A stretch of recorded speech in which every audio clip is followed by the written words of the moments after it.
would be funny. We haven't had a death on the show yet. I'm impressed. Oh, give us time, my friend. Give us time. We're at, I believe this is 150, maybe 151 episodes, death-free. That's impressive. Considering you're literally in a cemetery, and I'm in a neighborhood where 95% of the people are on their way to you. Yeah. See, that's just it. Mine are already dead. Yeah. You know, nobody dies in a cemetery. You're already dead when you get here. That's a good advertising pitch. That really is. Safest place to work. Everybody here is already dead. Nobody dies in the cemetery. Nobody dies in the cemetery. Very few workplace accidents. Well, very few innocent people hurt. Yeah. No, nobody dies in a cemetery. I can't think of a single I want to see incident where somebody has died in a cemetery. I want to see a statistic. There's got to be. I want to know. I'm about to find out because I am literally going home right now so I can be on the internet. So my curiosity is piqued, my friend. I need to know how many people in a year die in a cemetery. Oh, this is going to be a fascinating stat. I'm looking. It's probably huge. It's like, look, vending machines kill a ridiculous amount of people every year. Well, let's go and find out because this is going to be interesting. Because I've never my whole life ever thought about that stat, but now I need to know. That speaks more about you than it does about this show.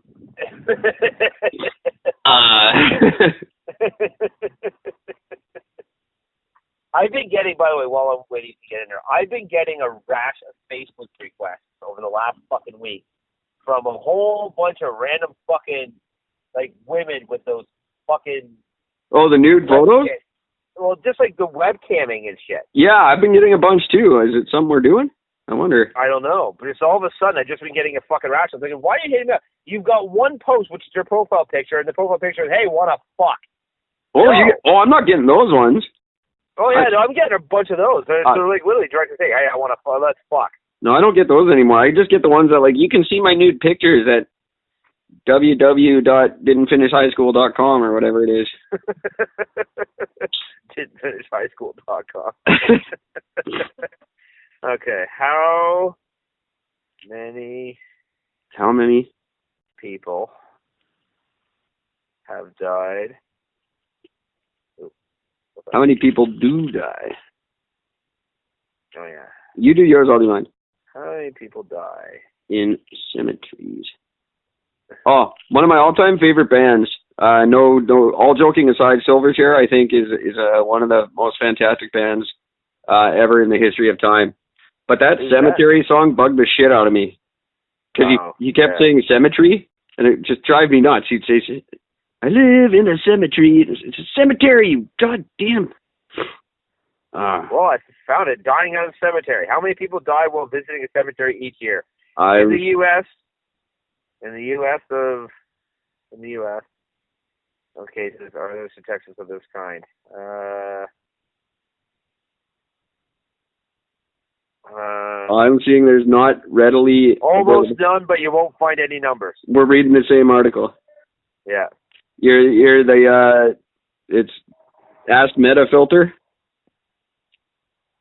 No. Yes, gotta know. Yes, yeah, that's the one. Yeah, that's funny. We both just... that's not in any way endorsing this website, which is clearly lying. My mom has died. I'll be okay. Is it okay? Oh, here we go. Hang on. I found something. Hang on. On Listverse. Top 10 spine-chilling graveyard deaths. I love it. Let me see here. In July 2012, a 4-year-old Carson Dean Cheney was visiting Glenwood Cemetery in Park City, Utah, when the unthinkable happened. While the child's family casually strolled through the 19th century graveyard taking photographs of historic tombs, the rambunctious youngster began playing on a headstone dating back to 1889. Oh. Without warning, the 2-meter, 6-foot, 13 kilogram, 215-pound stone detached from its foundation and fell on Carson, trapping in between it and the footstone to the ground. 3 men hastily struggled to pull the slab off the child, but their efforts to save him were useless. That's very, actually, kind of sad. Yes, that is. Unless he's a shitty kid. Deaths due to falling tombstones are far too common. Case in point, a girl who also happened to be 4 years old was crushed to death when a massive cross fell on her as she played the door. She was killed by a cross.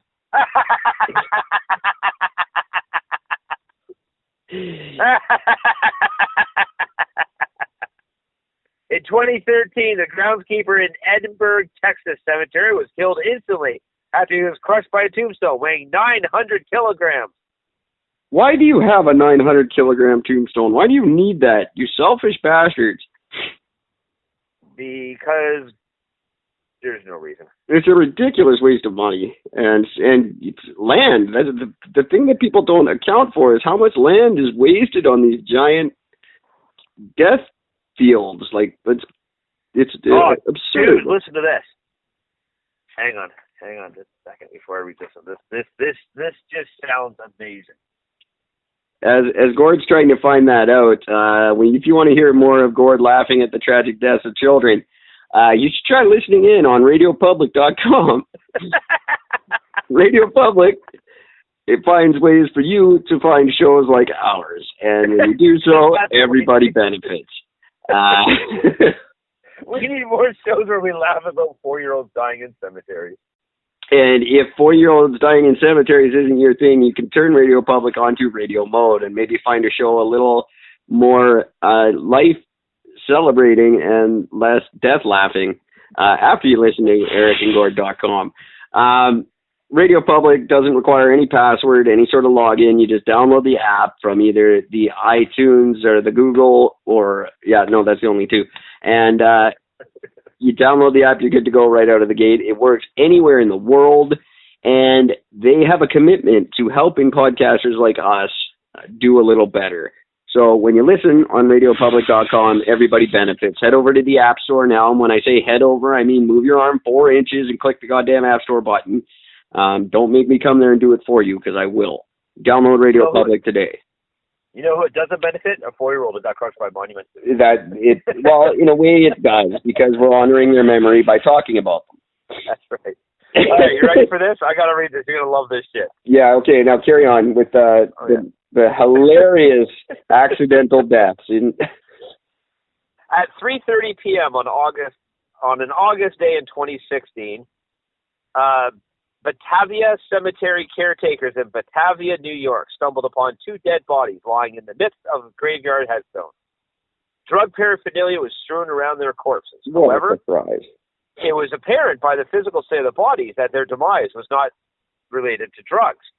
About 12 hours earlier, a severe thunderstorm had blown through the region. Oh, my God. Working jointly with the National Oceanic and Atmospheric Administration, investigators were able to determine that a lightning strike occurred in the area where the pair were found. An autopsy revealed that the victims, 35-year-old Richard Garlock and 32-year-old Jenna McLeod, had sustained thermal injuries consistent with a lightning strike. Detective Sergeant Todd Cross had explained, it seems they had just gone to the back part of the cemetery or were just hanging out there. They got kissed. Now, if that doesn't make you just kind of question Christianity a little bit, when 2 drug users are struck by lightning in a cemetery, that's got God written all over it.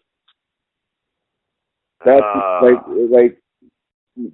wow, that would almost make me slightly Christian. Because if you read that shit like that, you'd be a lot more convinced to listen to them more often. Well, there is this one woman in the U.S. I love this fucking chick. A bunch of them. Well, yeah, but this one particular woman in the U.S. had the greatest fucking lightning fucking stories ever. And I say stories because, yes, she got hit more than once. The first thing happened when she lived down by the, what do they call it, Tornado Alley. And she was outside during a storm and got fucking struck by lightning. It wasn't a direct hit. It was off to the side, but it was enough that it hit her and fucked her up. I believe I've mentioned this once before, but let me just say very quickly, I have absolutely no sympathy for anyone who moves to Tornado Alley. It's called Tornado Alley, you fucking idiots. Why would you move there? Yeah, I would never live on Ray Barrack Lane. It just wouldn't happen. I wouldn't move there. No. Because I would even think if you were to build your entire fucking house underground so you wouldn't get wiped out, you still have to worry about your house, your underground fucking door getting buried by debris. Yeah, don't move to a place called Tornado Alley and then every year cry because you get hit by a tornado. No. So this lady, so she got struck by lightning. Struck by lightning. So she learned her lesson, and she went inside. So she's inside. This is like I think it's like a year later, less than a year later. She's inside. A storm hit, so she goes inside, battens down the hatch, gets inside. She's watching TV. Lightning strikes the house, blows up the TV, and blows up the TV in front of her. Sends her back to the hospital. So then she learned her lesson from that, and she's like, okay, well, fuck this. So next time the lightning, with a storm hit, she turned off she turned off the TV, and when she leaned over to turn one of the lights off, lightning hit again. She got electrocuted through the light. Wow. So then she's like, okay, fuck this. So she moves. I'm moving out of this fucking tornado. I'm going to go to she moves to a town that has the fewest lightning storms in the country. She's in this town, and a storm comes. So she's like, okay. So as soon as she heard that there's a storm, and the storm was like nowhere near her house, but as soon as she heard that there's a storm, it was something like 100 and something miles away. But she heard that there's a storm coming, and it might come to her house, so she immediately shut all the power off to her fucking house. And she stood there and she was washing dishes. A lightning bolt strung across the sky from 150 miles away, struck her fucking house, and she got electrocuted through the fucking running water. That is unfortunate. That's better than the craziest. So how many in total? She's been struck by lightning 4 times. It's like 4 or 5 times was the total thing. Wow. I love the story. We wasted half an episode on it one time about the story. That guy that got hit twice in a row. Yeah, that video is amazing. You know, the first thing that crossed his mind was, oh, thank God, you never get hit twice.